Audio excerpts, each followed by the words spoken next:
I feel like, the lifestyle and polyamory and all, and, swinging and whatnot, that's what it's all about. It's not just about where you end up. It's about all the people you spend time with and the connections you build. And welcome to Normalizing Non-Monogamy, the podcast where we interview incredible people from across the entire spectrum of non-monogamy to hear their fascinating stories. We strive to bring guests on the show who have a healthy approach to non-monogamy. However, it's important to remember that everyone does it a little bit differently, and the views and opinions expressed by our guests do not necessarily reflect our own. Additionally, we produce this show for entertainment purposes only. Please be aware that we aren't doctors or therapists. Consult a medical professional for anything regarding your health that you might learn about on the show. Enjoy! Welcome to episode 102. We're Finn and Emma, and today we have an interview with Brian. We haven't clarified it in a while, but I'm Finn. That's true. We haven't, but I think it's pretty straightforward. And it's Finn with one N. It is. People mess that up. Not that I get mad that people mess up my fake name. Okay, who's Brian?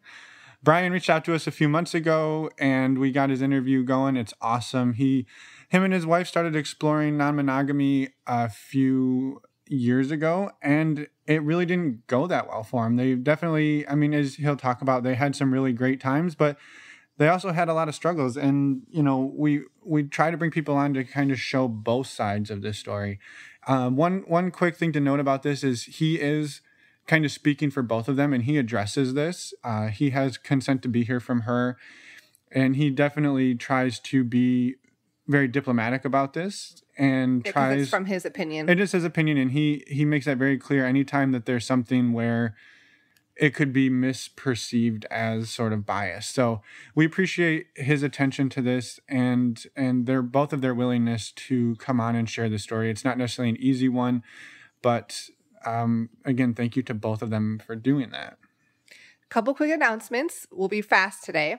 First off, we have a really fun holiday survey partnered with One Condoms. How fun is it? Super fun. It's the most fun thing you've ever done. Yeah. You should fill it out. We should. We haven't done that yet. But if you fill it out... Here we are telling them to fill it out. We haven't filled it out yet. We should do it. If you fill it out, you get a 10% off coupon for One Condoms and My One Condoms. So go to our show notes, click on the link, and go fill that out for us. It'll help us out. Yes, it will. Well, actually, it doesn't really help us out. No, I guess it's just because we want people to do it. We want you to have fun this holiday season. And we'll post some of the answers. That'll be fun. Yeah. Anonymously, of course.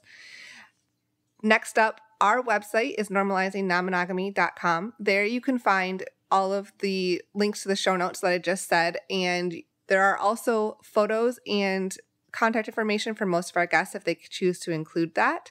You'll also find an events page. We don't have any meet and greets scheduled, but we're going to get working on that in 2020. So we will have some upcoming. If you want to sign up for our email list to be the first to find out about those, you can do that on the events page. And lastly, while you're there, check out the resources page if you want for all of the things that we use and love ourselves. Unlike the holiday survey, which we are going to start using momentarily. Everything on there is something that we personally use and personally endorse. So if you're interested in any of those, please use the links. That does help support the show, and we really appreciate that. And we appreciate all of your support, even if you don't. Oh, one thing I was going to tell people, one of the best ways to support the show is to just tell other people about the show. Yeah, spread the word. Yeah, so you can, leaving iTunes review is great and that type of stuff, but really the best way is tell basically everybody in your life about normalizing non-monogamy, especially like if you're going on 25 Tinder dates a week, spread that word. Put it in your Tinder profile if you want. I'm okay with that. You have our permission. Anyway, thank you, everybody, for your support, and we will now go talk to Brian. Let's go. Welcome, Brian, to the podcast. Thank you for taking some time out of your evening to chat with us. We're excited to have you on. And maybe for anybody who doesn't know you, much like we don't, do you mind giving us a little background on who you are and why you're here? For sure. Thanks for having me, guys. I'm in my late 30s. I live just north of Toronto in Canada.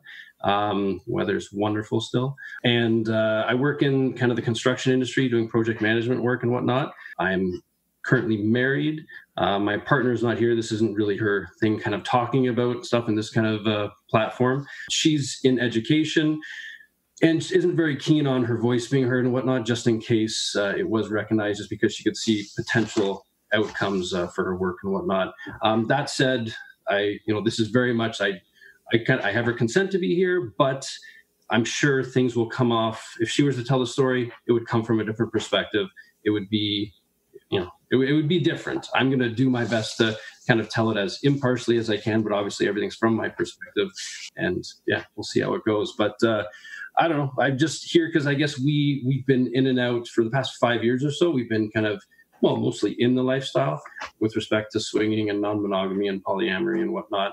And I don't know. I love your guys' show. It's wonderful, but it's funny. I feel like there's kind of two groups that are really well represented, like a lot of swingers represented that seem to have very similar stories, how they got into things and how they've been going, and then a little bit of kind of poly and whatnot. And I feel like our story is a little bit different, just the way it developed, and then also kind of where it's heading to for us. So I don't know. I just thought it would be interesting to just give a different spin.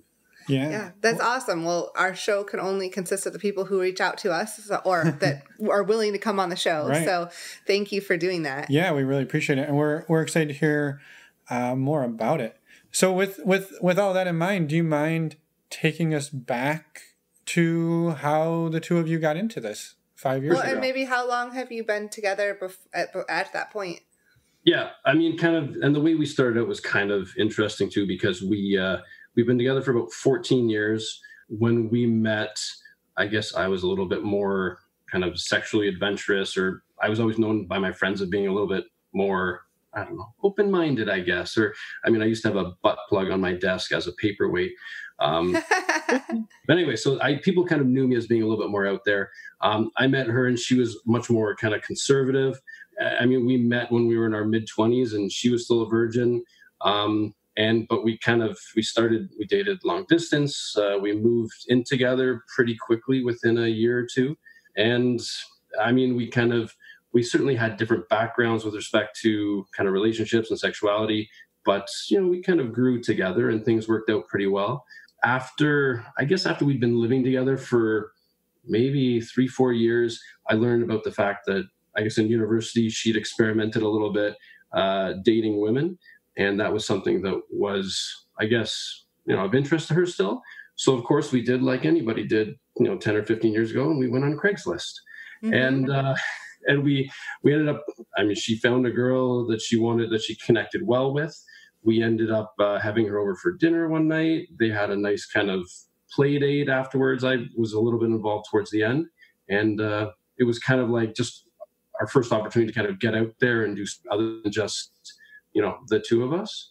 So that was kind of interesting and kind of got us started talking about things a little bit more. A few years later, I can't remember, I guess we were probably married at that point. Then we got married and then, went to a wedding and brought someone home with us from the wedding, a bridesmaid who was a little intoxicated. Not that we were taking advantage. I think wasn't that intoxicated, but enough that I guess it just kind of lubricated people's feelings and people's emotions and just inhibitions were gone kind of thing. So kind of that turned into a very fun night for the three of us.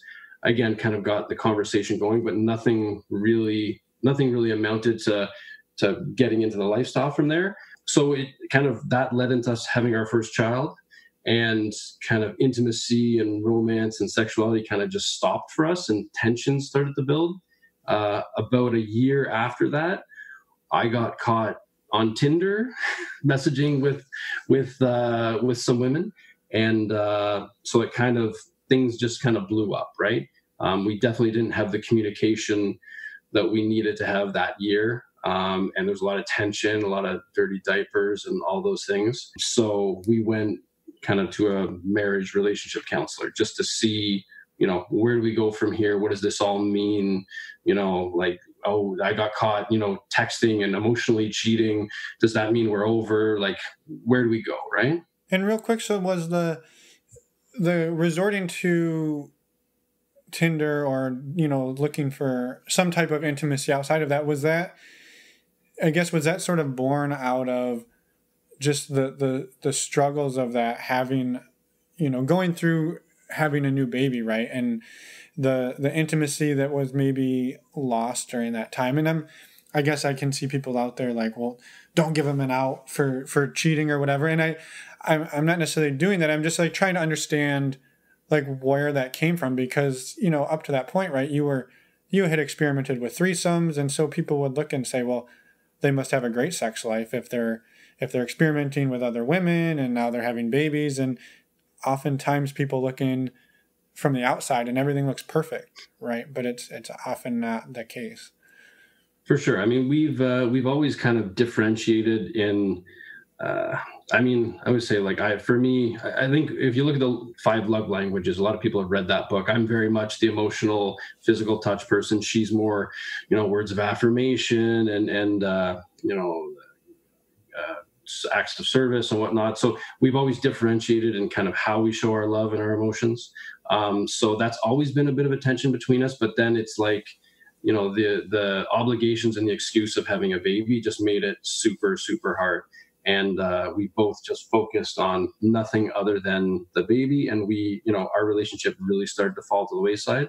I mean, I got to admit, as soon as I started messaging with this other woman, it was kind of interesting that the headspace I went in, all of a sudden I was in this headspace where I'm messaging someone else. It's so exciting. It's hot. It's a big turn on. I mean, I never met her, but just messaging with her, all of a sudden I start thinking, oh my gosh, I'm going to fall in love with this person. That means I have to fall out of love with my wife. That means this whole thing's over. This is all going to blow up. Oh my gosh. So that was the headspace that I was in kind of before I got caught, because it's a this or that, right? There's no both. There's no other solution. So it's kind of in that headspace. It was interesting. We went to a relationship counselor, marriage counselor, and I was expected, you know, like to get the riot act read to me and be told like, how could you wreck this, ruin this? What are you doing? Ironically, I wouldn't say she was on my side. She was kind of more straight up the middle, just being like, well, like it wasn't, I should have communicated instead of looking elsewhere, but also, you know, she said to my wife, she's like, well, what did you expect him to do? Like, you expected him to just sit around and wait and be unhappy? Or if you're not willing to provide, is it not reasonable for him to look elsewhere? It certainly isn't reasonable to look elsewhere if you're not communicating that. Mm-hmm. But if you are talking about it and looking elsewhere I think everybody's heard Dan Savage, and sometimes, you know, an affair is the only thing that'll keep a marriage going. I agree and don't agree all at the same time, but that's kind of what she was looking at. She's like, well, it obviously wasn't going to keep working the way it presently was. So something needed to change. So, I mean, ironically, from this, I think it wasn't our first meeting, maybe our second meeting with her, she said, well, have you guys ever thought of swinging? So then we talked a little bit about these kind of past experiences we had. And also even in that around the same time, I found that like, either of us, when we were drunk with other people or a party or whatever, we had a tendency to, you know, again, you lower your inhibitions, and we were both being a little bit more flirty and risky and whatnot. So it seemed like we were both kind of heading that same direction of like needing some kind of out that wasn't just diapers or each other parenting, you know? So. Well, it does feel like again, we don't have children, so I don't know, but I can imagine it's a very common feeling for new parents to feel like. Oh, 100%. It's tough because it's like, I always, after having, you know, the first kid or two, whatever, I hear someone else is like, you know, has a baby due, and I warn the guys, and half jokingly, but I'm like, you have no idea what you're getting yourself into. I'm like, it's going to be wonderful and beautiful and this and that, but I'm like, you need to work your butt off to keep your relationship with your wife going and to keep your sanity, because she will turn into, you know, the milk machine. Mm-hmm. And she'll be tired and stressed and whatever. I'm like, honestly, like, you've got to work your butt off to try to keep your relationship alive, because otherwise you have a lovely family, but a horrible marriage, which is of no good to anyone. So. Yeah, that's fair. Well, and how, I guess, so moving out of the counseling, how did you proceed to recover from the Tinder affair? Yeah. So, I mean, I guess for the short term, I stopped using Tinder. I stopped messaging with that woman. And so we said, okay, this is something we need to work on doing together. And in all honesty, in the previous year, we'd probably year and a half, we'd probably been on like 2 date nights with the two of us leaving, getting a babysitter or whatnot. We don't have a lot of family nearby, so and I don't know, my wife tends to be more hesitant to call in babysitters. So there just weren't a lot of date nights. We didn't have a lot of time just to ourselves. So anyways, we started looked online around here. A really popular site is Cafe Desire, CD, a lot of people call it. So that's probably the first spot we went. And it certainly is it's all about swingers, mostly straight swingers, no poly, there's some single males, some unicorns, but it's mostly just swinger couples. So we went on there, which was kind of exciting and fun, and posting profiles and then editing profiles because one of us didn't agree with what the other one posted and vice versa, going back and forth. Yeah. Well, and I gotta admit, I fell into it being the typical guy, being like, well, what picture of my junk am I going to put on here today, right? So whereas I started learning very quickly, it's like, no, that's not really what women want to see, before they meet you. Kind of an interesting, whole interesting thing to look into. So anyway, we just messaged with a lot of couples and ended up finding a couple that lived maybe half an hour away that were also newbies. And we were like, oh, this is perfect. We can all figure it out together. Yeah, exactly. So it was... I have a feeling this didn't go as planned. It was good and bad all at the same time, right? I gotta admit, they came over, they were really friendly, we had some drinks. Our baby was up, thank goodness she sleeps well, was upstairs sleeping, no big deal. And we'd been messaging for a couple of weeks, or at least a week or so, back and forth, like, 4-way group chat kind of thing. I thought, okay, this is gonna be good. They came over, we talked a bunch, had a few drinks, and I guess a little bit of that whole pressure of like, well, we got to make something happen. Yeah. So I think we all kind of just forced it a little bit to make something happen, and just kind of, swapped partners and started making out and whatnot. And things went reasonably well. There was I think my partner and I, my wife and I, we've always been very kind of low inhibitions when it comes to, or very few rules. Like we kind of let each other do whatever. If there are problems, we'll discuss it afterwards. But in the moment, we kind of just run with it. Whereas this other couple, I feel like they didn't even talk about it on the car ride over. So we ran into some problems where, I don't know, where, she went out for a smoke, and then we all said, is it okay if we keep going? And in hindsight, we should have all just stopped, but we all kept going, the three of us. And then she came back in, there was thrown condoms and anger. And anyway, there was a little bit of attitude going on. And I think they had a lot of disagreements, but I don't know. It ended sort of well for everybody, I guess. I don't know. I think I had low expectations of that first one, I guess. So I feel like it could have gone better, but it also could have gone worse, is the kind of the feeling you have. It could have gone so much worse. It really could have gone so much worse. And it was one of those ones, I feel like that it's really interesting, all the different situations we've been in, where in the moment you think things went a certain way, and then afterwards, when everybody goes back to their separate camps and discusses things, all of a sudden, you hear very different stories. My favorite is when, you'll be in this situation. I actually thought in the moment, kind of between us as split couples, it actually went really well. And then afterwards you hear oh, no, it wasn't really a 4-way match. And then you're playing the game wait, so she didn't like me, or she didn't like you, or he didn't like you, or you I'm like, wait, which is it? I don't understand. I'm lost.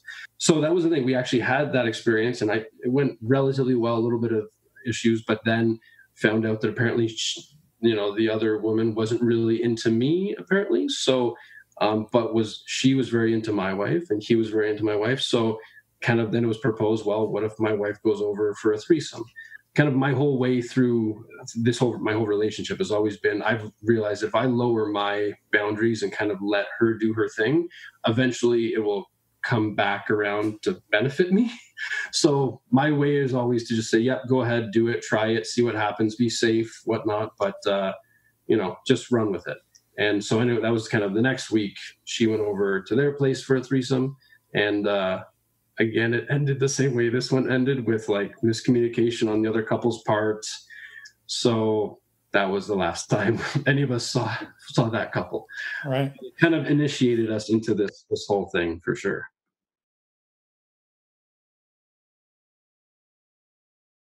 From sort of like a broken trust, right? Going going on Tinder and having that sort of an infidelity, right? You're being deceitful, we'll say that, right? And then being able to recover from that and decide that, yeah, we want to try swinging, it kind of goes against the traditional advice that people give, which is you don't really want to use the lifestyle or swinging to save a marriage, right? Or to fix problems. But it sounds like you two sort of took that approach and were like, well, we need to do something. Well, and almost like use it to try to find a spark and have fun together in a different way.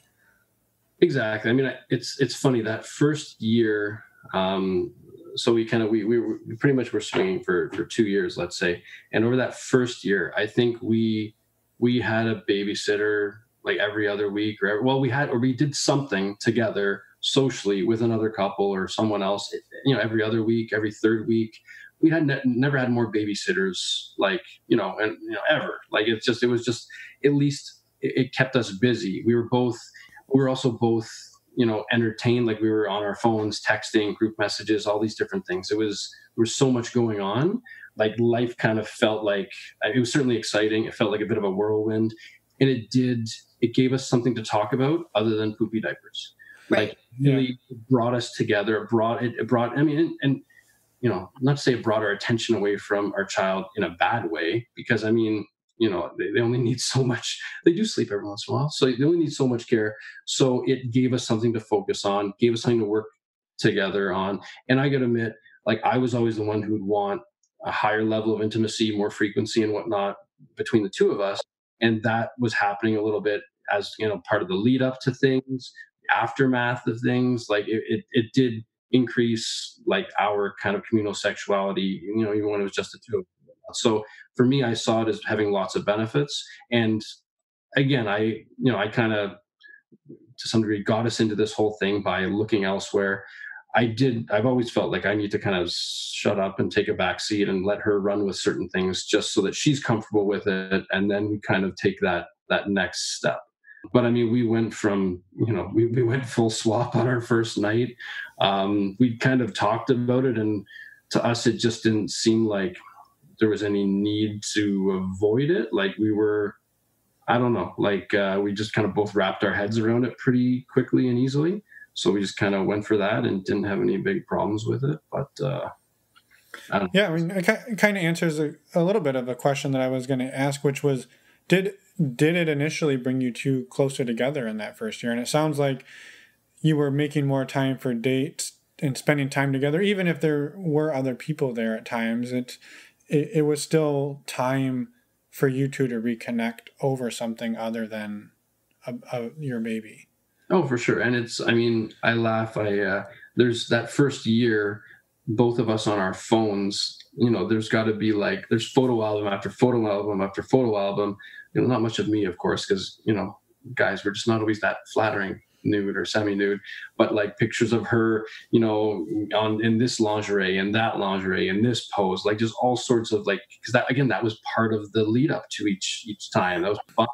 Building up your, pictures that you can send or post here or whatever. So it was like, again, it was just another whole level of things that we were doing together that would have otherwise just been stuff we were, we were just ignoring each other, just not concentrating. So the first year, it was a bit of a roller coaster. I mean, our first couple, like I said, was total newbie like us. And then our second couple were like kind of 10-year veterans who lived almost like too close for comfort, like literally like minutes down the road, which is good and bad. I mean, they had kids, we had a kid. So, I mean, it was convenient. We did some swinging. We did some house swapping where the guys just drove to each other's houses just because we still viewed it kind of as swinging, but it was just like logistics, like, oh, no one has a babysitter?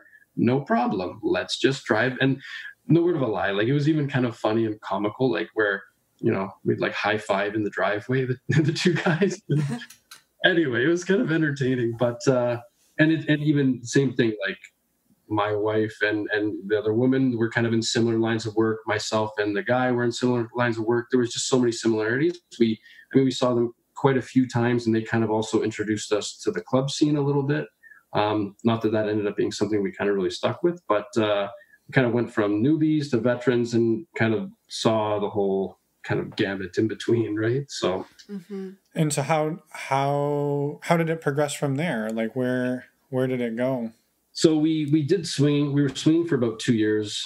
Kind of never having really more than one couple at a time, but it was so hard. Like I'd be mostly the one on the apps or on the one website looking at couples. And it's funny, at first I was, oh, look at her, she's gorgeous. Oh, look at her. And now eventually I realized none of that matters. I'm like, oh, look at him. 5'8". Nah, it's a little short. She won't like him. Oh, look at him. I don't know. She doesn't like shaved heads. Okay. So I no longer worried at first what the women looked like, because I was always more concerned with, what was my wife going to be interested in? Because she kind of, not that I'd say that I had lower standards, but I just look at this scenario for what it is, and we might only see them a few times. Like I don't need a supermodel in bed with me. I can, if the person, pictures aside, if the person has a good personality, there's a good connection, good chemistry, that's going to matter more than anything else anyways. But she was, not that she's vain, but it's just, she's like, I can't deal with someone who's shorter than me, because she's relatively tall. She's like, I can't deal with someone who just, who's a lot older or a lot younger. So we generally looked based on her criteria, which was something that I had to wrap my head around. But we figured it out. We met couples. But again, whether it wasn't a 4-way match on the first contact, or, after meeting them a couple times, there would always be like something go wrong between two people, and the other couple would be like, or the other two people would be like, oh crap. So we'd feel like we worked so hard on something that it would just kind of fall apart in our laps. So we were kind of getting frustrated because of that. I was looking a little bit on my own, kind of in the last little bit there, for a separate relationship, again, on some of the dating apps and whatnot, and had a couple, dates here or there, nothing that really turned into much of a secondary relationship. But and at that point, your wife was aware of that, right? Oh yeah, of course. Yeah. Well, we were completely transparent. Like, once we got into this whole thing, it was just open communication. Just having very few rules. Really, our only rules were about like safe sex and whatnot, and just being honest about things. So we kind of just kind of went and did our thing. I did a little bit of stuff on the side. And then towards the end of the second year, we met a couple, again, way too close for comfort, like 5 minutes down the road. And we had a great first meetup and a couple little kisses exchanged. And it just happened that the next day, like the way the schedules worked out, like I went to a theme park with her and her kids and my kid, and my wife was at home working on report cards, and he came over to visit her. And it just organically, like the day after we met them, we just kind of split up, and it just felt right. It just made sense. It just, I don't know. It kind of was so much easier than feeling. For us, we never really, when we were swinging, we'd look at each other on the other side of the bed, and honestly, each of us kind of felt a little awkward. Whereas I know there's a lot of couples that are like, oh my God, I love seeing, my husband fucking another woman or whatever. That was never us. We were kind of always more focused on our own kind of people we were dealing with. We didn't have as much kind of like, it was always kind of like more 2 and 2. It was not as much kind of like 4 people on top of each other. So this, I guess, kind of just fit in with that we kind of just split off right off the hop, and weren't just straight to the bedroom. We were doing more datey kind of things, more family kind of things. And it just kind of worked out for us. The other couple, again, I feel like you're always limited by the other couple's kind of, lowest or kind of weaknesses or their limitations. They had some miscommunications, and they had some rules that we didn't know about, which was actually drives me crazy. I feel horrible that I broke a rule that I didn't know existed, because they had a rule that they never told us about. And the woman that I was seeing, she didn't tell me about it until like a week after something happened. And then it's like, oh my gosh, I wasn't supposed to touch her butt. Like, that anything butt related was only for them, not to be shared with anyone else. So I don't know. I have a tendency to touch butts. So consensually. Yeah. Consensually. It was, I guess I didn't come right out and say, may I have permission? We were kind of in the throes of stuff. If someone had said stop, if she'd said no or stop or anything, or even told me at the end, not that that wasn't allowed. It wasn't until like a week later where I found out it wasn't allowed. Created a huge problem for them where they felt, or he felt that he couldn't trust her. She felt that he wasn't giving her enough space. They had issues, and it put a little temporary stop to what we were doing, but eventually things kind of got back going again. And we spent about a year as kind of two separate relationships. Right.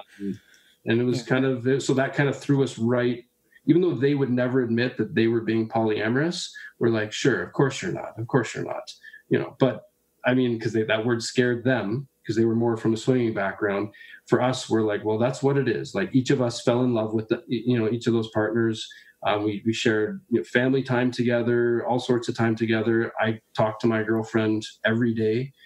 She was by far my best friend for that year. Like no one else I spoke to. Yeah, I spoke to her more than I spoke to my wife, generally speaking, and I think vice versa. But so that kind of got us from swinging, just kind of thrown straight into polyamory, I'd say, and kind of more separate dating and whatnot. So I don't know. So that lasted a year. Kind of fell apart for a bunch of different reasons. Again, more with respect to the other couple wanting things to end because they were kind of at a bit of a crossroads themselves, thinking that they wanted to get out of the lifestyle, that it might not be for them. And during that time, I'd also been dating a little bit on the side. And it just ended. And then once those relationships were over, my wife and I just realized that we're like, no, we're done swinging. Like that's not really for us. We didn't get out of it what it certainly sounds like other couples were getting out of it. Yeah. I was like, to be clear, like that year that you were with that other couple, it was more of a polyamorous relationship. Were you still meeting you said a little bit you were meeting other women, but were you still, both of you, like swinging with other couples along that same time? No, we weren't seeing really anybody else. You just essentially decided that it was that the 2 years that you spent in the more swinging type lifestyle wasn't what you preferred. You preferred more like the closer, intimate and relationships that you had, like with this couple that you had dated for a year. 100%. And before that couple too, like the number of situations that came up that just felt awkward to us. Like there was, like we met a couple who said they don't kiss. And I'm like, huh? I'm like, for me, for my partner and I, or my wife and I, we just like, if there's no kissing, there's no sex. Like to me, like kissing is the gateway to so much excitement. And I always tell my partners now, I'm like, you want to get me hard, just kiss me. Don't think that you can do anything else. There's nothing more, for me, more exciting than kissing. So, we met a couple that didn't kiss. But we didn't find that out until we were trying to do stuff and it became awkward.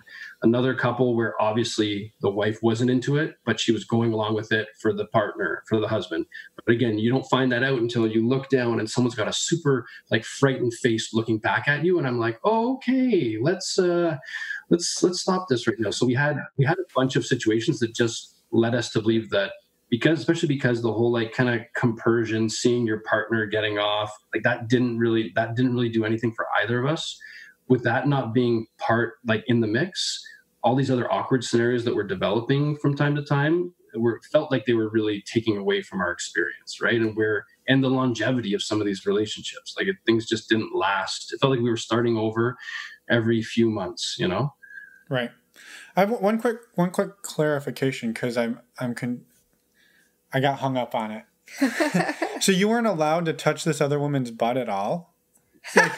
I could see okay, no fingers in the butt, but I feel like if you're making out with somebody, touching a butt is fairly it's almost assumed that somebody's going to grab your butt if you're making out. Well, when I say butt, I mean so I am not her butt cheeks, but actually I didn't have a finger inside, but I was touching the outside of her anus, right? Okay. When a woman's on top of me like that, I don't know, my hand just ends up there, I guess. It's like gravity or something. But so that was, I guess, and I think it was for them, it wasn't just that it happened or that that she hadn't told me about it or warned me about it. It was the fact that I think it took her a week to say to him, oh, by the way, this happened a week ago. And he's like, what? So I think they had, and this is if my wife was here, we could talk about this couple and our relationship with them probably for 5 hours, and we both have such different opinions of their dynamic, because I would mostly hear her side of the story. She would mostly hear his side of the story. Both of us would, we had a few dates with them together, or family time with everybody together. So we'd see them together a little bit, and each of us had threesomes with them. So it's after the whole butt touching incident, I was no longer able to actually have intercourse with her anymore. So I had a year-long relationship that didn't involve any intercourse, or, well, not even much oral or anything. So it was very interesting. It was also tough because, again, they went into this as a swinger couple. They decided that if one of our relationships was to end, both of them had to end. Yeah. So in a way, it was this was tough because my wife really liked him. He had no limits, and he could do anything he wanted with her, and I would let her do anything. So they had a great relationship. And then I was kind of in a bit of this awkward spot where I ended up loving this woman, totally fell in love. We'd have the best makeouts a couple times a week. It was wonderful and really connected on an emotional level, like intellectually. But it was just like, I'd go home with blue balls every night, right? So anyway, it's just, we kind of made it work. I sucked it up for a while. And when things kind of fell apart, like my wife actually ended up starting to see him again, maybe about 6 or 8 months after the whole thing kind of fell apart.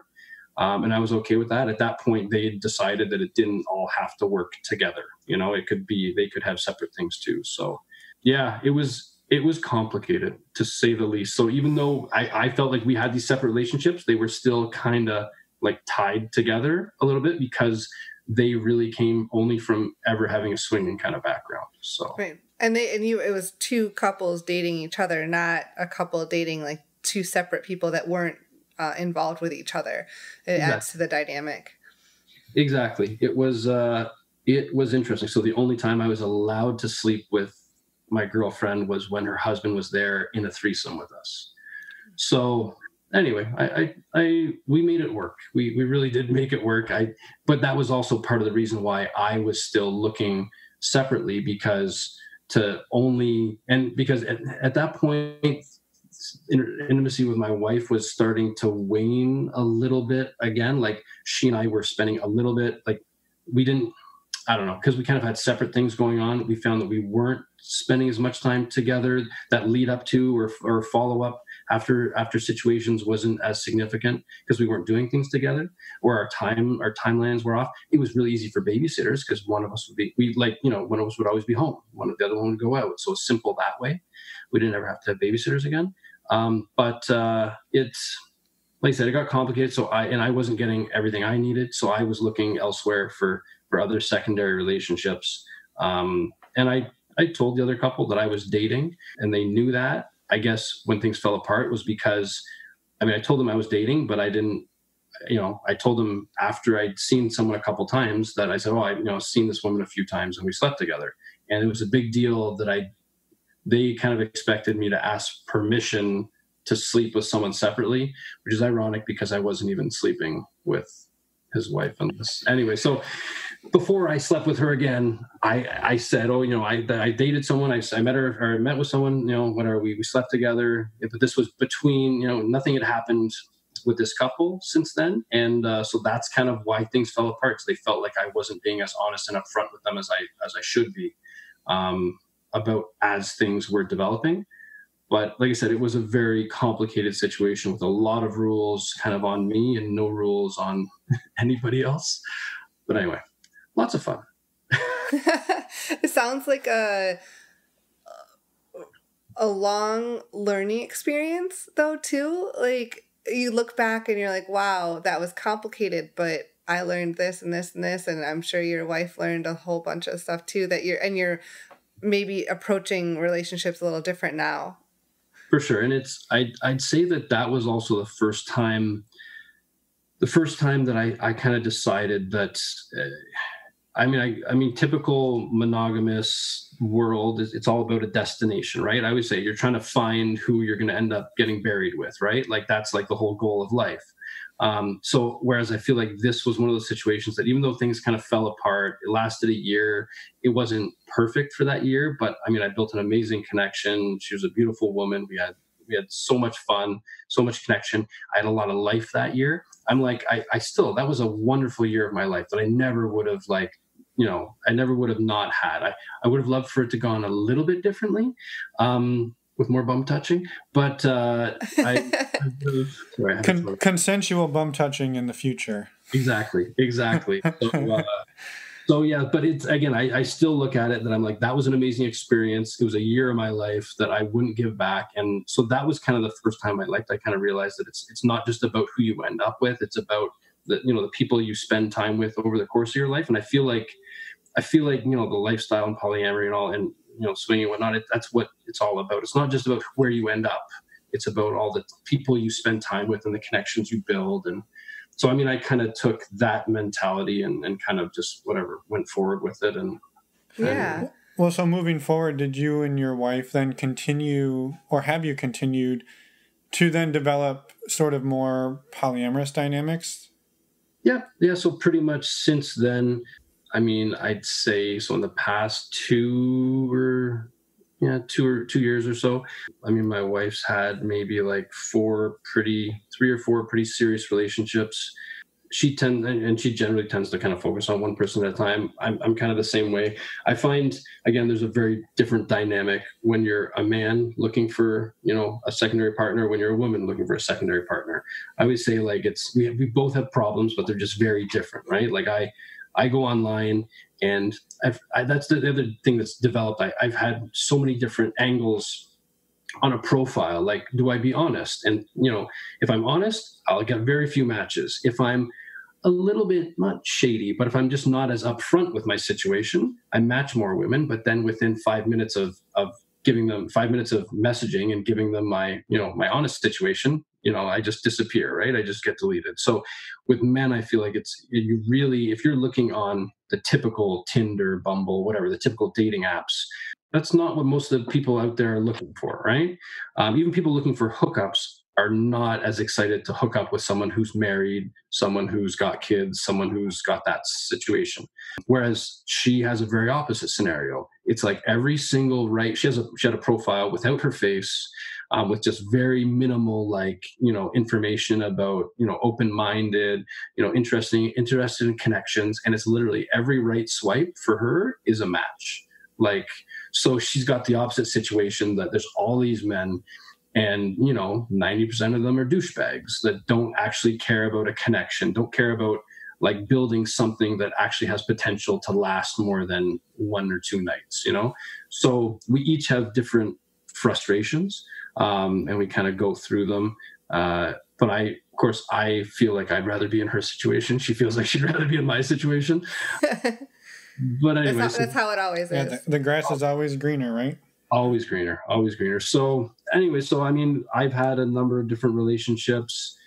She's had a number of different relationships. I'm trying to think, we're kind of like 5 years into it now.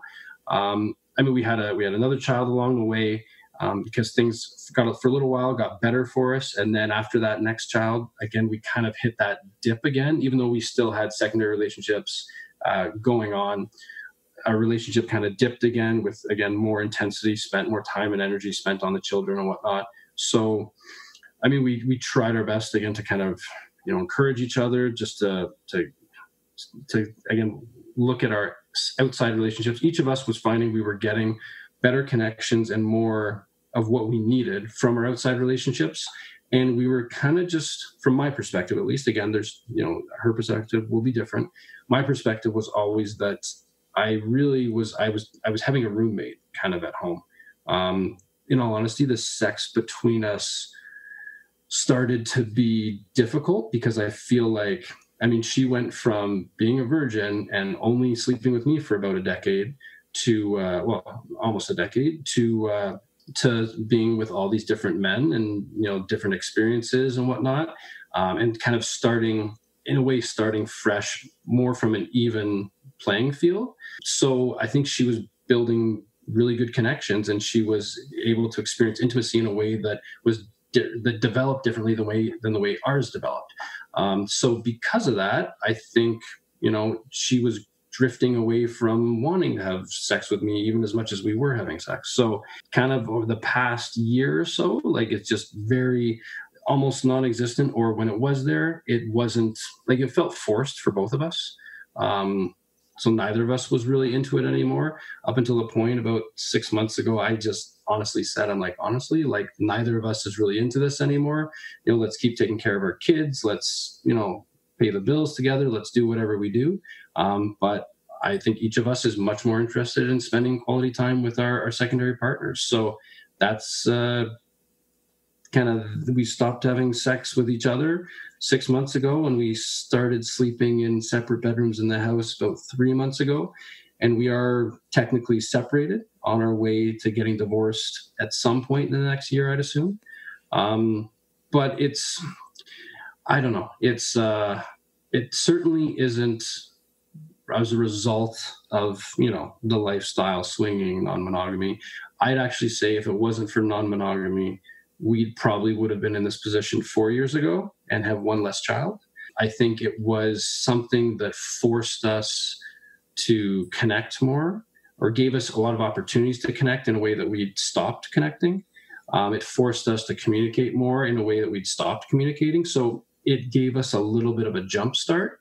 But over the past, like I said, 13, 14 years, we've turned into different people, especially by having children. I've told a few people, we're not very open. We're each open with a couple friends about our situation. Some of our family knows that we're getting divorced, but not much of maybe a couple people know that we've done swinging and whatnot. It's funny, people point our breakup to non-monogamy, whereas I laugh. I am like, actually, it's more because of having kids. So, but no one will ever blame and say, oh gosh, you shouldn't have had kids. But anybody will say, oh, you shouldn't have tried swinging. That's what ended things. 100%. It was like, if the struggles that come with parenthood and the difficulties and the costs and the bills and the time, those are, if anything, that leads to struggles in the relationship much more than, swinging and non-monogamy and whatnot. That actually, like I said, helped us for a certain while. If it wasn't for that, like I said, I think we would have been divorced 4 or 5, 3 or 4 years ago at least. Right.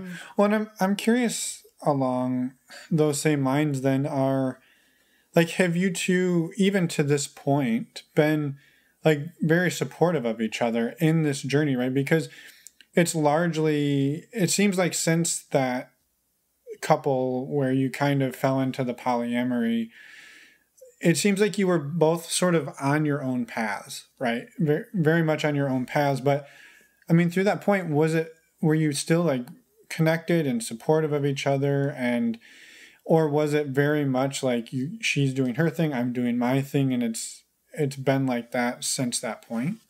Maybe a little bit of both. I mean, maybe even the whole way through. I don't know. Even the whole way through, I'd find that we're I don't know if I'd say neither of us were very supportive of each other. I just know, again, like, neither of us were, get aroused by seeing the other person with someone. If anything, my wife says she feels awkward seeing me kiss someone else or make love to someone else. She finds it super awkward. So she would have to focus to not look my way. Whereas it's funny, we see other couples who have to hold hands during the, which was a little bit weird too, which is fine. The hand holders out there and listening, then you can do your thing. I don't mind. Well, but when you started dating separate, were you encouraging of each other? Was it like, oh, please go, I want you to have this experience, whether you were there or not? It was sort of not the point. Yeah, I guess it's the question, and it all comes down to jealousy, right? I think I've always been a little bit less jealous because I pretty early on, I was able to kind of compartmentalize things in my head and just say it's it's a different situation. It can be sex, it can be love, it can be whatever. But I realized pretty early on that I'm like, no one else is going to cause my wife to fall out of love with me. So it's up to me to kind of maintain that relationship. So, but I'd still be, especially if I wasn't dating someone and she was dating someone, once or twice a week, to always be the one at home alone, whatever, watching TV, taking care of the kids, or just, no, the kids would always be asleep. I mean, most of us, we'd always try to go out after the kids were in bed. Originally, kind of the past year has been a little bit different, but the first, couple of years, the kids were always asleep before either of us would leave. So, I mean, I would get a little jealous when I'm at home, especially if I didn't have anything going on. If either of us if we both had a relationship, then I feel like it's a lot easier to be the one stuck at home babysitting when the other person goes out. But I mean, I'd get a little jealous, but I try not to let it affect what I'd say or my actions. Again, I feel like from her perspective, her jealousy is a little bit more upfront, and it's totally normal, totally natural. I mean, it's hard to squash all that, to choke all that stuff back, but there'd be more situations where she'd feel like she doesn't understand a relationship that I'm in, or doesn't understand why I'm seeing somebody.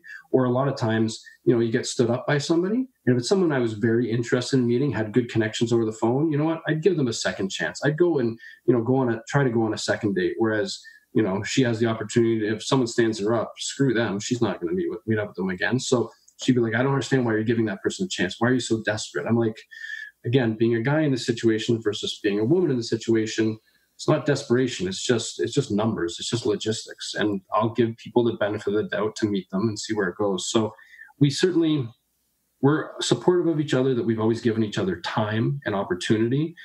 I wouldn't necessarily say that both of us are 100% on board encouraging the other person full-heartedly to make those connections. Because that's some of the jealousy creeping in. Yeah, 100%. It's definitely the jealousy. I mean, I always say, again, like I have, other than wearing condoms, I have zero rules for my wife. Whereas she had kind of an age range that I was allowed to look in. There were just literally, I would always find it funny. Like I'd describe someone and she'd have one opinion, but if the person, I always feel like she wanted the person to just be a little bit less good looking than her, just a little bit. There was, again, I would feel like there would be a few more rules put on me, but whatever, like we just kind of dealt with it and moved on with it and whatever. And there's times where I gotta admit, where she'd have an age range and I'd say, well, I don't really care. Like I talked to this person, they seem really nice, I'm going to meet them anyways. So there were certainly some moments of tension where I would kind of break one of, the age rule or whatnot. Or the other rule, well, not a rule, like she always felt like she had an easier time with me dating someone who had kids, because she's like, well, she understands time and responsibility and commitment. If I was dating someone who was single with no kids, it's like, well, she just felt it was kind of, life was too easy on that person. So I'm like, that's good. That means maybe she has her own place. Maybe I don't have to like wait for someone to leave the house to go like it. I'm like, that's less complicated. I dated a single woman for a year who had her own condo, and oh my goodness, was that with no kids. And that was so easy. Like I could go over anytime I wanted. It was awesome. So, but she was always a little bit jealous that she didn't have kids to deal with. She didn't have these extra responsibilities, but it made my life so much easier and helped build our relationship. So, I mean, the biggest thing, because you guys always ask about safety, like my only rule with this whole thing has always just been about safe sex, about using condoms, and for any penetrative sex. And so that, and ultimately what ended things with that one couple that we kind of split off and we're seeing separately, what ended things was they had stopped you. I mentioned that I'd slept with someone. But again, it didn't bother. I didn't think it mattered because, myself and this other woman, we weren't having penetrative sex or we weren't having oral anything unless it was a threesome. And I hadn't had a threesome with them, for a couple months when I'd seen this other woman. Well, it turns out my wife had stopped using condoms with him.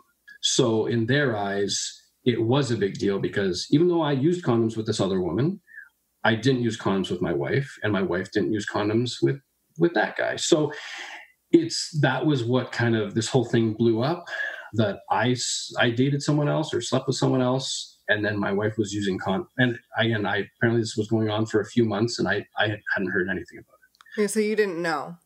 I did not know. So again, I was kind of led to, at first I was kind of led to believe that I was the cause of this whole thing falling apart. But then I found out after the fact that I'm like, I didn't even see why it was a big deal, but it was a big deal because they'd stopped using condoms. So then it created a big issue for me, because I'm like, okay, well, that was really our only rule. And so kind of the trust was broken there. From there, though, again, we started seeing people separately. And then for the next 2 years, we all had we both had separate relationships. And again, there was a kind of a moment about, I think maybe 8 months or a year ago, where I kind of was in the same, I just had a weird feeling. And we talk a little bit about our partners. We don't have a don't ask, don't tell, but we also don't recount all our stuff. Like we'll just go over the broad strokes. So, whatever, I met her at a bar, we had a drink, we went back to her place, like just basic stuff. So, but there was just a moment where I was kind of feeling like I wasn't getting the full story anymore. And then the same thing, I kind of asked the question, like,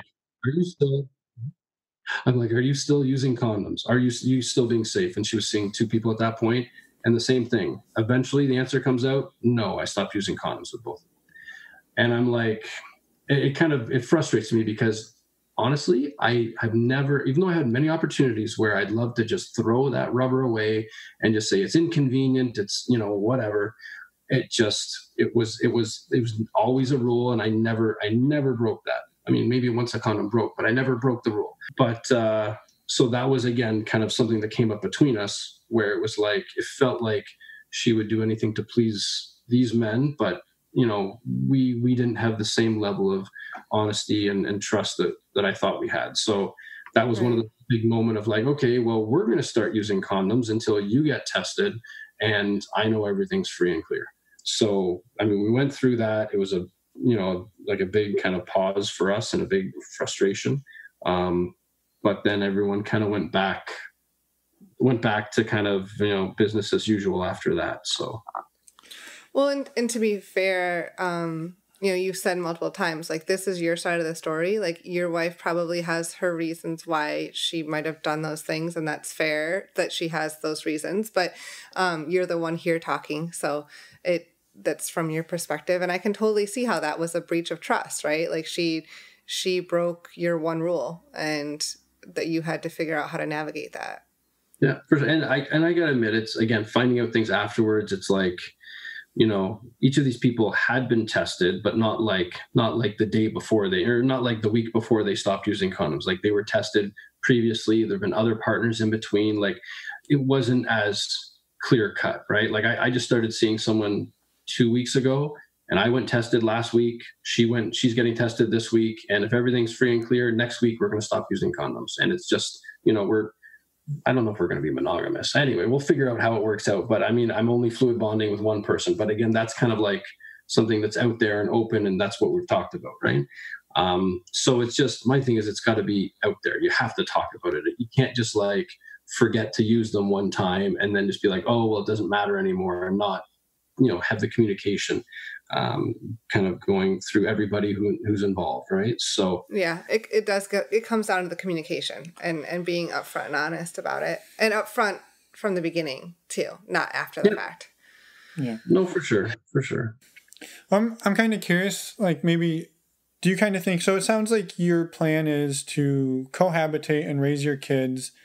Have what, I guess, if you're a Dan Savage listener, sort of a companionate marriage, right? And working, keeping that sort of, what's the word I'm looking for here? Structure? No, the support system? Yeah, the support system, or I guess did the swinging and the communication that you developed do you feel it's allowed you to navigate this without it, navigate it amicably, right? And not having to like throw it all out the window and be like, well, I'm leaving, I'm taking the kids, you're out, this and that, where you can be like, we're going to live together, we're going to raise our kids together, you're going to do your thing and I'm going to do my thing, but this is the new structure we have. Yeah, no, for sure. I feel like I said, I feel like if we hadn't have gone through this, maybe our relationship would have ended, 3 or 4 years ago, and it would have ended ultimately with one of us cheating and getting caught. The other person, both of our mentalities being monogamous mentalities to say, okay, well, now that you're in love with them, you're not in love with me. See you later. And I feel like it would have been a really rough divide.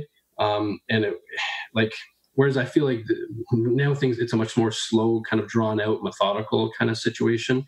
I mean, I think it's funny. At first, when I came to the position where I just, we were saying, okay, well, we're going to live together, and just keep doing our separate things. And I mean, I feel like for my wife, she has a couple good relationships. She's got she loves both these guys. She's got good connections. She's happy enough with that. Myself, I mean, I don't have. I've had relationships that were really lovely and wonderful and meaningful, but everything kind of seemed to have some kind of timeline associated with it because it wasn't kind of like a really balanced situation. The other person wasn't in the exact same situation as me, looking for the same things as me. So because of that, she'd always say to me, she's like, well, why would we can just keep this going because you're getting everything you want. I'm like, well, I'm not. She's like, well, you have the opportunity to. And I'm like, well, yes. The only thing I find, again, being a guy, only understanding my perspective really, is that, again, so now I have a different mentality. I'm saying to myself, okay, if I'm just living with this woman and we're not sleeping together anymore, I'm like, okay, I'm gonna that's gonna be my angle if I'm talking to someone. It's a different.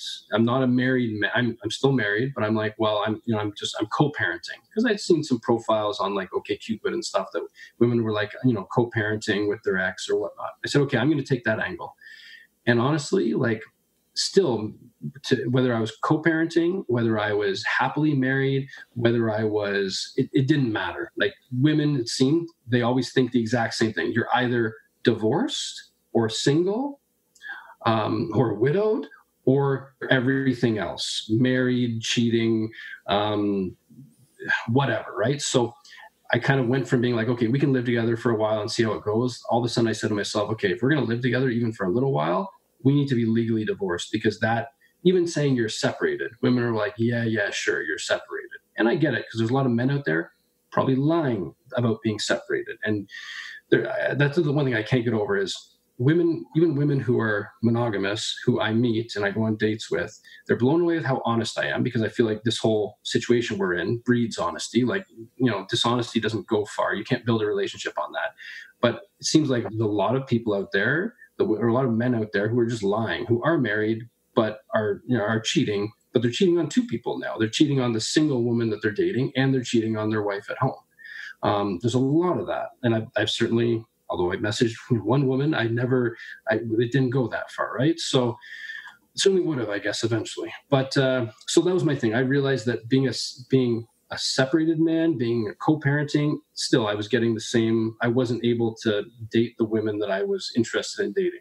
So I said, okay, I think we need to take the next step, and we're going to need to get divorced, and we're going to need to, at some point in the next year or so, probably move into separate homes, because again, I've met wonderful people who are like, oh, really? You still live with her? Yeah, it's not going to work. I'm like, what? I'm like, but no, you don't understand. You don't understand the whole story. And they're like, no, it doesn't matter. Sorry. Like, and I get it. Women with kids and a mortgage, a single income mortgage, it's a hard situation. Like, it sucks. I'm still looking at my own finances, being like, how am I going to afford this by myself? So I think it's a huge hesitation for women to commit to any relationship when it's that situation. The big thing for me is I don't know what I know what I am anymore, or I don't know what I need. This whole scenario has opened my mind that monogamy isn't the best for everybody. It's certainly, it's the standard, but I don't think it needs to be. So now looking ahead, because women ask me, well, because I tell them a little bit of my background, they're like, well, what are you then? And I'm like, well, I could be monogamous with the right woman. I certainly am okay with being polyamorous. I'm not worried about someone falling in love with someone else and running off with them and leaving me. Like, I'm open to kind of any situation. So I'm open to everything and nothing all at the same time. It's, I don't know. So I guess I've always said, non-monogamy, it's a mind fuck. Like it blows your mind over that first few months to first year. And now I'm at the situation where I'm totally open-minded to anything. It's just, I don't know where that leads me now. So right. You're still in the middle of figuring all that out. Yeah. And honestly, I feel like for me, that's funny. I always say my kinks are based on my partner's kinks. I get off on what they get off on. I feel like in relationships, I'm the same thing. Like to some degree, I let my partner determine the criteria or the rules by which the relationship is going to be hashed out. So I could be monogamous. I could be, I don't know, in an open relationship, open marriage, whatever in the future. I have no clue. I have no clue where I'm heading. So yeah. Well, I mean... Well, and it's okay. It's okay not to know. Yeah, so sure. we asked the question about where you're heading just to kind of wrap up the interview, but it's okay that you don't know. And thank you for being honest about that too. Yeah, and for being honest about everything, and we appreciate that. And it's not necessarily an easy story to tell, right? It hasn't been the ride off into the sunset, which, a lot of people have listened to our show and said, oh, well, why...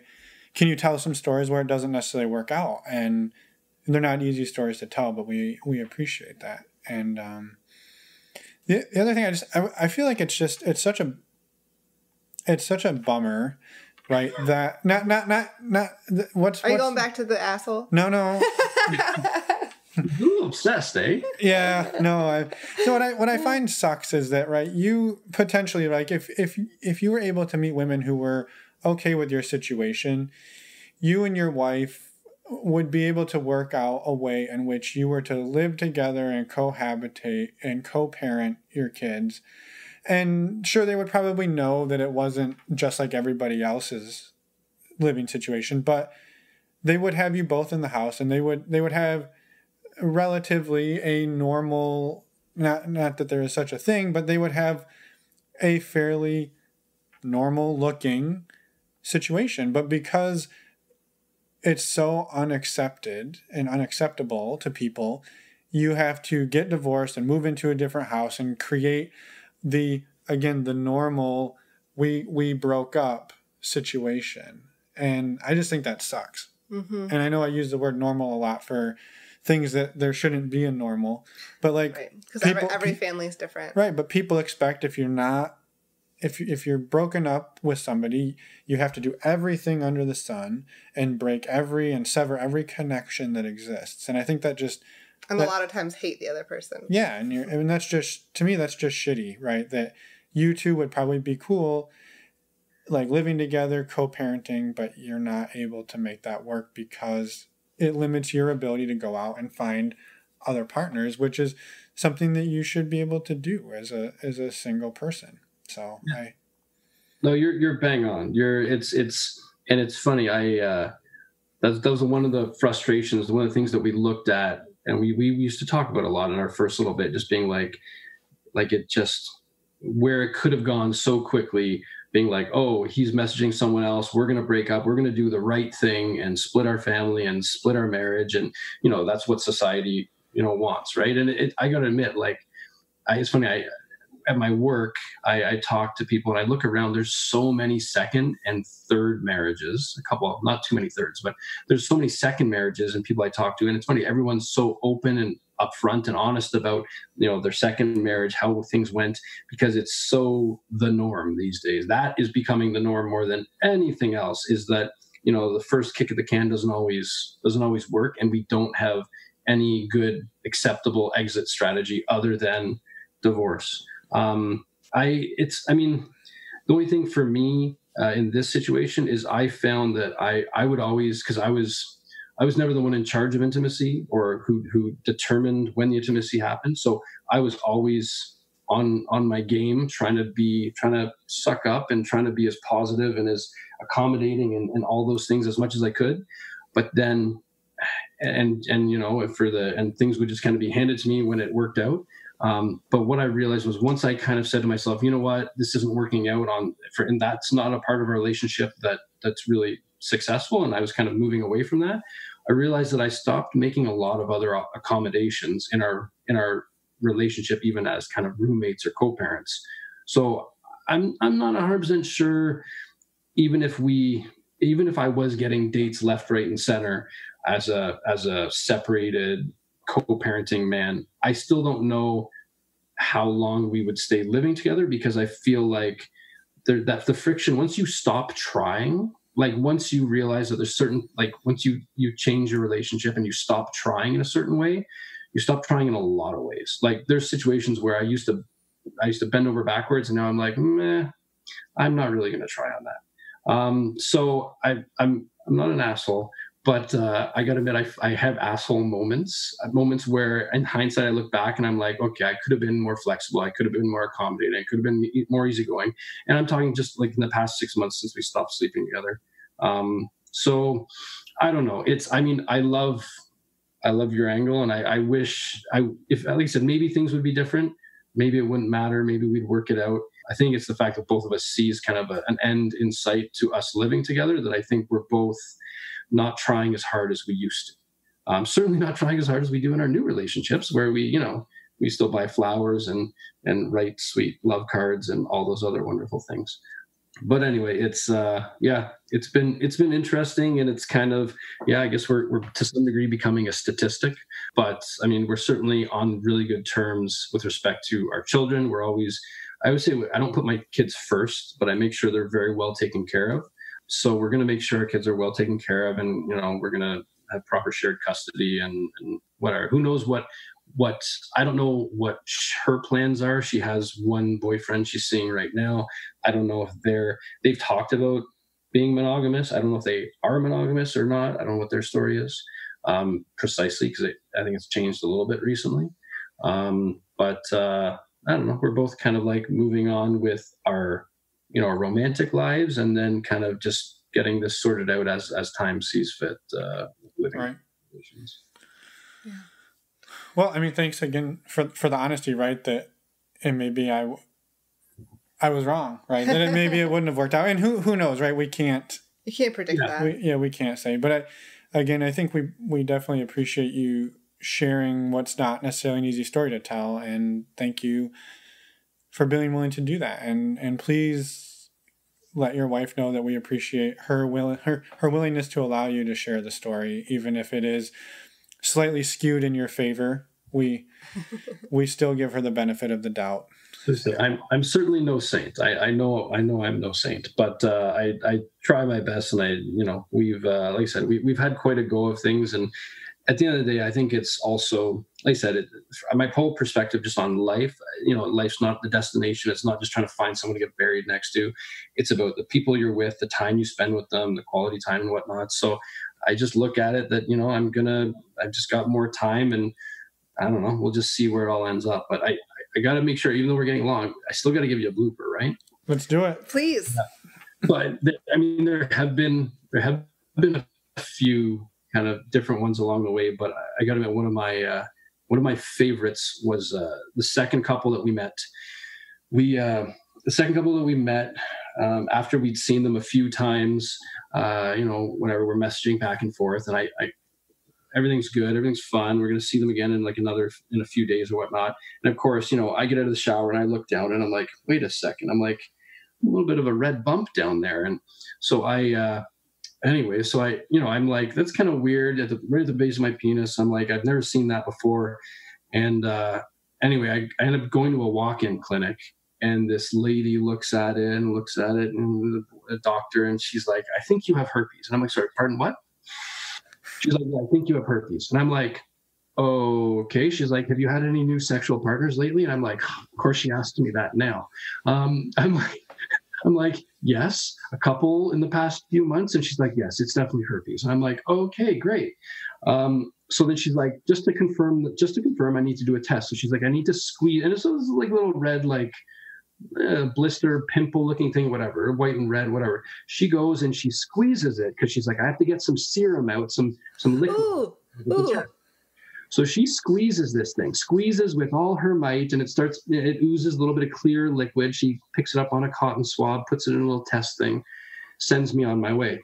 And this is like the next day. So we haven't told the other couple anything at this point, right? Because I just saw it as a bump. I'm like, we're not seeing them for a few days. I'm like, I'm going to go to the doctor first. And at this point, you had seen a couple couples, but not too many. This was only our second couple. The second. Oh, yeah. And again, we use protection the whole way through, what have you. But again, at the base of the penis, not really not really covered where it was. Literally, it was like half an inch past where a condom would cover. So and my wife's checking herself. She doesn't see anything, whatever. So anyway, so that happens. I go home and I'm like, and they said it's going to be, of course, a week to get test results. I'm like, I already knew this is going to be a week of torture. Yeah, because all you're doing is thinking about it. Exactly. So I tell my wife, she's freaked out.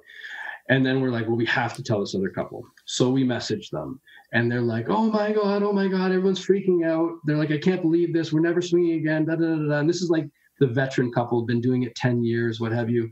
And of course they say, well, we need to see a picture. Now, if I showed them a picture the day before when it was like a little pimple-looking thing, would have been fine. But after what this doctor did to me, this was a split open, oozing red sore, and it looked horrible. So I send them a picture, and literally, it's like both of them are like, "We're leaving right now to get tested." So it was like total panic, freak out, just crazy. And so, I mean, we messaged on and off with them for the next week. And they're like, we're never swinging again. This is over. This is the last straw. We've had this happen to a scare before, whatever. Oh my God. And I'm thinking, the same thing. I'm thinking like, okay, so I guess our profile needs to change, that now I'm number 2 positive, whatever. Anyway, I'm like, we're all freaking out, right? Of course, I go back to the doctor a week later. Of course, it's nothing. It was an ingrown hair. So by that time, a week later, little hair follicles start sticking out. And I'm like, oh, good Lord. So I tell them everything's clear. It was fine. It was just an ingrown hair. Then the doctor beat the heck out of it. And so everybody's fine. But we never saw that couple again. They after that, they stopped messaging with us. Communication broke off. I messaged him for work-related things a couple times, but we just stopped. Everything just stopped.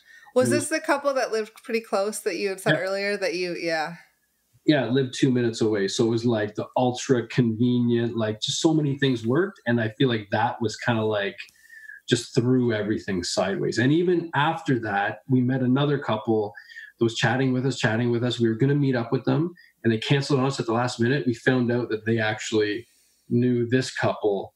And anyway, so we kind of got a little bit sabotaged, which was because of an ingrown hair. So just, I don't know. I feel like whatever you do, never walk in somewhere and like the first thing you tell someone is like, oh yeah, I've got all these new sexual partners. They're like, yeah, definitely herpes. But anyway, so that was like, I mean, it ended well, I guess, but it was like super like stressful week, like just insanity. So. Yeah. It doesn't sound fun what that doctor did. No, I was going to say, I feel like that's kind of unprofessional to jump to that conclusion. Yeah. But at the same time, I mean, it showed that couple, right, what their risk tolerance actually was, right? You can say, oh, I'm okay with it. But then when it actually happens. Yeah, when it actually happens, you get a real live test of it. So for sure. And I mean, and it's funny, in the past 5 years, I mean, before that, I'd never had a cold sore in my life. Now I get cold. I don't think I've had one in a year, but I mean, I've had 3 or 4 cold sores. And I mean, I'm trying to think. I don't think we ever played with someone who told us, oh, by the way, sometimes I get cold sores, but I don't have any right now. Like I don't think we've ever been in that situation. And we very much, I feel like, especially with 4-way, with swinging, the story that you guys told where the one couple was, are you talking to a couple who's like going on vacation or going to Desire and didn't want to get sick? Like totally, there's times where you're like, you're sick. Well, you're like, well, you're getting over it, but I'm still not 100%, but we've been planning this date for a month. Like we can't cancel on them. We booked a babysitter. So I feel like there are a lot of situations, especially when it's 2 couples and there's a lot of complexity where I'm sure things happen when people shouldn't, whether there's a bump on a penis or a cough or a cold or a whatever. So anyway, I mean, I don't think it's the end of the world that I've gotten a few cold sores. I'm not freaked out about it, but I do tell my partners, like anyone I'm going to kiss, I do Maybe it's not always before I kiss them. Maybe that's a problem. But anyways, it is a conversation that, so I don't know. It's kind of the whole safety end of things. I mean, it's a big one, right? So I'm going back on in a couple of days to get my test results from a test I did a few days ago. So we'll see how all that goes. Yeah. Well, I think it all comes down to communication, because like you know that too, but even if you were diagnosed with something or somebody else, one of your partners had it, like you can then have that conversation and say, okay, well, this is the way it is. I'm getting treated. I can use these barriers, or we can proceed this way and make sure everyone's comfortable. And that's, it just all comes down to communication. And that's the part that I feel like a lot of times people are hesitant to do that sometimes. Not a lot of times. Sometimes people are. Even the relationship that I'm in now, it's only been a few weeks, but I've said to this woman, and it's kind of, she's in a weird place. She's not really ready for anything too serious. Like she's been divorced a couple of years anyways. I said to her, like, because I'm getting tested, she's going to go get tested. I just told her, I said, just so you know, like, if you cheat on me, or if you sleep with someone else, just tell me. Like, we're not saying we're 100% monogamous. We're not saying that we're not, but I just said, if you sleep with someone else, just tell me. I'm like, I don't like it. It won't upset me, hurt me. I just want to know with respect to safety related stuff. Right. So I just want to know, if you sleep with someone else, I want to have the conversation, make sure you were safe, make sure you ask them about their kind of recent testing status. Like, I'd rather that than get quote unquote cheated on or lied to, and then something happens, especially because this is the first time I've ever been in a relationship other than with my wife or one previous partner where I'm going to be barrier free, and I'm not going to, not going to be using condoms. It's kind of like, it's the weirdest mind, again, kind of flip to be like, oh, I'm not going to use condoms. Okay. I've just never been in that spot other than with my wife. So, so that's the thing. I feel like that's the benefit of non-monogamy, or just being open-minded. And I'm like, if you sleep with someone else, something happens, no problem. Just tell me about it. And if you do sleep with them, use a condom with them if we're not using condoms. Just simple advice, I'd rather that than be lied to, 100%. Yeah. Right. Well, I'm going to throw two things out. And obviously it's somewhat for the listeners, but the first one is, I would tell them before you kiss them, like you said. The second one is, and I don't know your situation fully, right? Like how long it's been since you've slept with somebody else, but a lot of times what people do when they're going to switch to being barrier free is they will get tested, and then they will wait a few months, like 2 or 3 months, and they'll get tested again, and then they will remove the barriers, because oftentimes a lot of STIs have an incubation period. So just something, again, I don't know your situation. I'm not trying to scold you or anything. It's just for people listening, like test, and then 1 week later, it may not be the best strategy. It may be better to test, wait like 2 or 3 months, and then test again, because again, there are incubation periods. So just something to be aware of. My partner and I now, or the new person I'm dating, neither of us had sex in 2 months before this. So it's right. We talked about that. No, I totally get it. And then, but you hear there's a lot of misinformation. People think like, oh, I got tested yesterday, I'm good to go. And it's like, but you slept with someone the day before that. And what? So no, I totally get it. And like I said, it's, for me, it was a while, and for her it was a while. So it just, timing actually kind of just works out nicely in that. Sure. And again, it's everybody's own risk level. I just wanted people that were listening that maybe aren't up to speed on that to hear it again, that, it's a good to wait a little while before and after. That's all.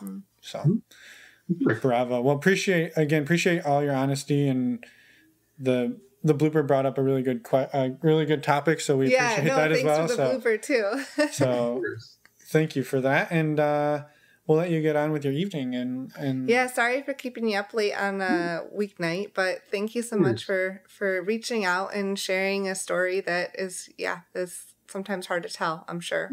Well, like I said, it wasn't. I'm not trying to say like I said, I don't blame non-monogamy, and I don't even know what I mean. I think the nice thing is that you don't always have to pigeonhole yourself as I'm this or I'm that. I mean, I feel like this just made me open-minded to any kind of situation, any kind of connection, and just see where it goes. And it's, but it certainly, I can admit, the past 5 years have been like, talk about like the most exciting, I guess, or most involved, or it's been a little crazy, and along with kids and marriage and all this stuff. So, and work and friends, and there's just one other thing, but it made it pretty interesting. So, I mean, I certainly don't regret any of the decisions that we made in the past 5 years. So, well, except for touching the butt. That's right.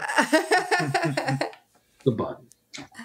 Okay. Well, we appreciate it, and it's good to hear that you don't regret anything, because I think it's easy for people to come out of this really jaded and pissed off and mad about it all, but it sounds like that's not necessarily fully the case. So right. Well, again, thank you, and we'll let you get on with your night, and we'll hopefully talk soon. Thanks. Have a good one, guys. Take 2. We're back. Back for take 2 of outro. Take 2. Yep. You like that, don't you? I don't like it, actually. I would love to do it in one take. We most of the time do. I hear you. Thank you to Brian for reaching out. We really appreciate that he was willing and wanting to come on the show and share a vulnerable story and kind of show that non-monogamy can be difficult sometimes. Yeah, it can be. And so, yeah, again, thank you, Brian. Thank you to Brian's wife for giving him the flexibility to come and do that. Takes a lot of trust, and so we appreciate both of them. Next week, we got Claire and Phil. The Dumphies. Not officially. I don't know if we're allowed to say that. We're probably going to get a nasty email. Yeah, copyright. Yeah, cease and desist. But anyway, we've got a fun Christmas. Next week is Christmas episode. Next week is Christmas episode, yeah. So, both Christmas and New Year's Day fall on Wednesdays this year, so you get a bonus episode on both of those days. Yeah, we got Claire and Phil on Christmas and Dedeker from Multi-Amory on New Year's. So you'll double whammy. Stay tuned. Yeah. It's exciting. All right. So we will see everybody in 1 week for Christmas. And if Christmas is your thing, if it's not, that's okay too. It's December 25th episode. How about that? Exactly. A week from today. All right. Have a great week, everybody. Bye, everyone. Thanks for listening.